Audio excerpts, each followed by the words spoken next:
is Valley News Live at 4. Good afternoon, everyone. We've gone from hot to hotter, and it's affecting events around the Red River Valley today. We're going straight to Chief Meteorologist Hutch Johnson now with the forecast and some tips to beat the heat. Hutch?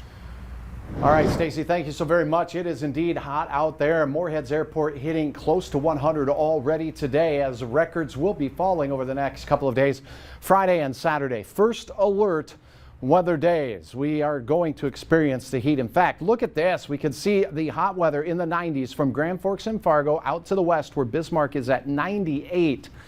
95 in Minot right now. Off to the east, it is a pinch cooler. 81 in Badette, 88 in Detroit Lakes, Fergus Falls, and Wadena, sizzling at 90 degrees. So there's a boundary here, a little bit cooler in north central parts of Minnesota. We do see some clouds and a few blips on the radar screen. Nothing of some significant moisture until we get into the I-35 corridor. Looks hot, it looks dry for all of us this evening. Plan for those 90s, a good night for the air conditioning. If you have it, seek it. The wind will be fairly light as well. Temperatures sneak down into the 70s as we head to bed tonight, and it gets even hotter with records likely to fall as we go through the next couple of days. And why all this concern about the heat is because more people typically lose their lives to heat than to any other weather-related instance. So it's serious. Take it seriously, and we'll have much more on safety here in just a couple of moments. Stacy. Oh, and there's Nathan. I got to tell you, Nathan, thank you. I lost my place here, but joining us outside with a few of the tips to keep yourself safe from all this heat. Tell us what you know, Nathan Hopper. Yeah, thanks, Hutch. Yeah, we are out here in front of the studio, and we found this big tree, and we actually put our thermometer under this tree that's been here for most of the day. And so we are seeing the air temperature in Fargo today was in the lower 90s, but look at the temperature there under the tree, mid 80s. So about 5 to 10 degrees cooler under the tree in the shade. So of course, if you are outdoors for a prolonged period of time, seeking out that shade is the best thing to do to kind of let your body relax and cool off a little bit out of the direct sunlight, because that direct sunlight for the next couple days is going to be intense with the heat that we're expecting. And of course, one thing is hydrate.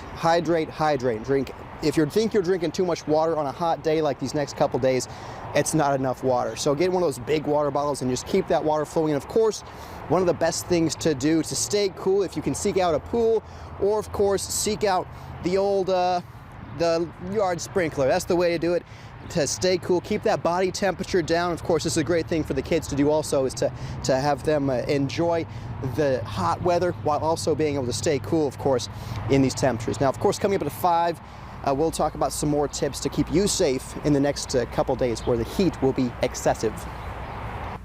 All right, Nathan Hopper reporting live. Thanks so much.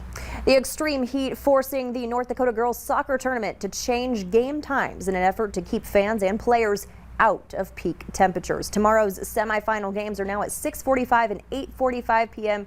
with Saturday's games to be played in the late morning. The Cheyenne Mustangs are going into the tournament as the #1 seed out of the East today, getting a surprise police escort and parents send-off this afternoon on their way to Grand Forks. They're set to kick off against #4 Jamestown in about a half an hour. The sweltering temperatures also impacting Morehead Cruise Night. Usually several blocks are shut down so classic cars can go on display, but tonight the event is being held inside the Morehead Center Mall. You can head over to check out the cars until 8 p.m. A man is in jail after pouring gasoline inside of a house and threatening to set it on fire. It happened this morning in the 1700 block of 13.5 Street South. That's near Sanford on University Drive. Officers say a woman and child were removed from the house while police set up a perimeter and tried to establish contact with the suspect, 25-year-old Tristan Olson. With the help of the Fargo Fire Department, crews were able to clear the house, but Olson was not found inside. He was found and detained near the scene. Police say he was provided with medical attention and taken to the Cass County Jail on charges of terrorizing. Tonight at 6, hear from Fargo Fire on how dangerous situations involving gasoline can be and how fire departments mitigate the highly flammable fumes. We're learning more about a police chase that started in Otter Tail County last night. 2 men are in custody after leading police on a chase that spanned nearly 30 miles. It happened around 8 p.m. when sheriff's deputies tried to pull over a car with no license plate going more than 100 miles per hour. The chase ended in Clay County after a deputy performed a pit maneuver. The driver, 21-year-old Stephen Freeland of Detroit Lakes, was arrested on several outstanding warrants. His passenger, 21-year-old Preston Gumbs of Morehead, was also taken into custody. Police say they also had an 18-year-old woman with them, but she was released from the scene. Meth and drug paraphernalia were found in the car. Fargo PD is asking for your help reducing drug overdoses. They've already received 67 reports of overdoses this year, with 13 of them resulting in fatalities. That's already close to last year's report of 91. The main culprit has been fentanyl, laced in M30s, oxycodone, and Percocet. Officers explain why fentanyl is so dangerous. Fentanyl is typically, when it's prescribed, is measured out in micrograms, which is a tiny amount, so it doesn't take very much to put into a little pill, and it would be deadly. And they might not even know that fentanyl's in there.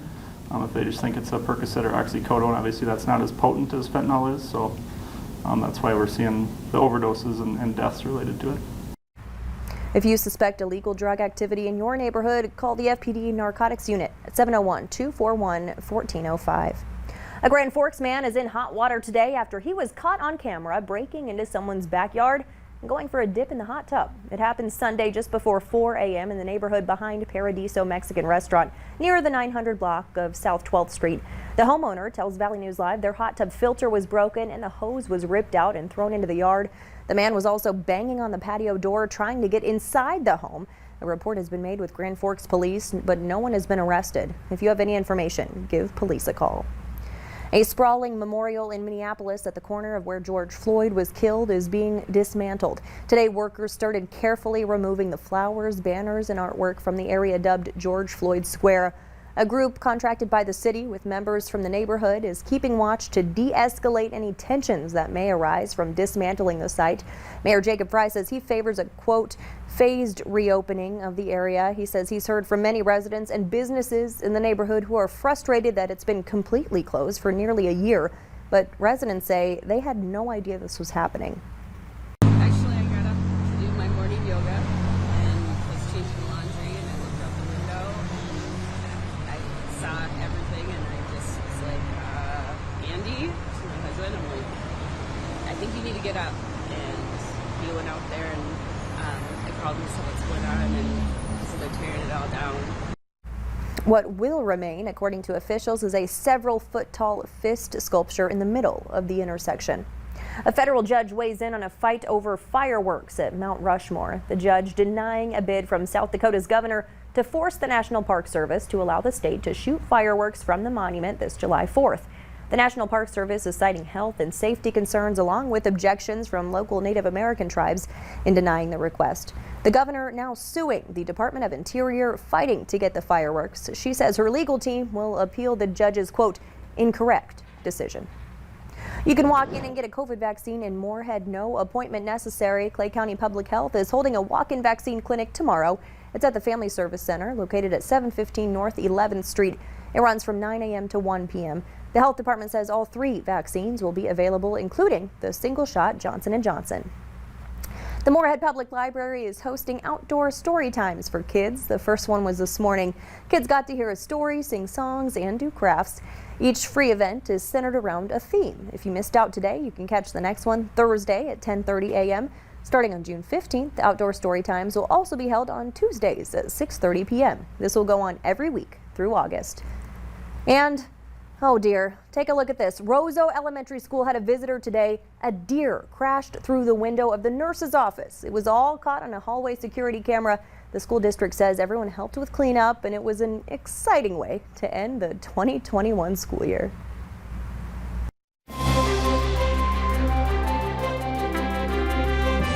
In the next 50 days, I personally think it would be very difficult. Straight ahead, the future of the Olympics still up in the air. Why some now say they need to be prepared to compete without any fans.